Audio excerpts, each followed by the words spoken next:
The Greek philosopher Epictetus said, "It's not what happens to us, but how we respond that matters." I have a little story that I want to tell you, and I want you to think about how you would have responded in this situation.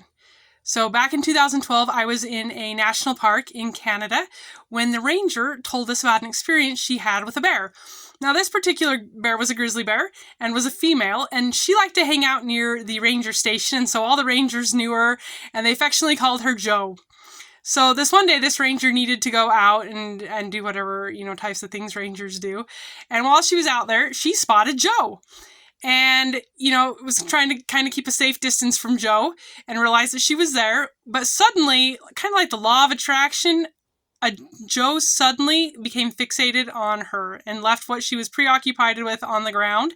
She turned, looked right at the ranger, and then took off barreling down straight toward her. So in a moment like this, I want you to think about what you would have done if you'd have been the ranger. Now, they tell us that if it's a black bear, you should make yourself look as big as possible and, intimidating. And if it's a grizzly, you should get on the ground, put your backpack on top of you, cover your neck, all that stuff. But when it comes right down to it, and it's a life or death situation, and it's in real time, and it's happening right there, what do you really do? Well, here's what the ranger did.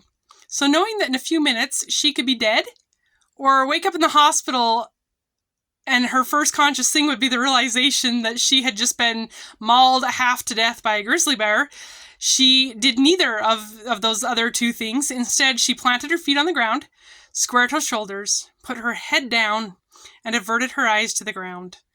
And all the while, here came Joe, running toward her. It took about 10 seconds for Joe to get to her. So after she did this, she waited. She could hear Joe's thump, thump, thump as her paws got closer and closer and closer.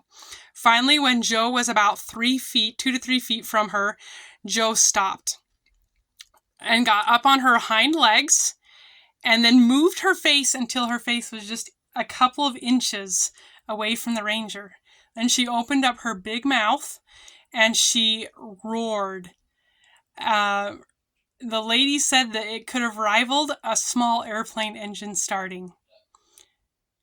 And at this point, the ranger just continued to stand there. I don't know about you, but I think I would have fainted or possibly took off running out of complete panic. I don't know, something.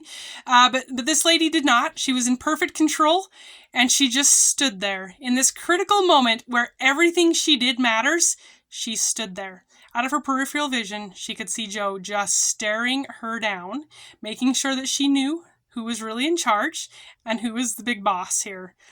After 30 seconds, I can only imagine that it was the longest 30 seconds of her life.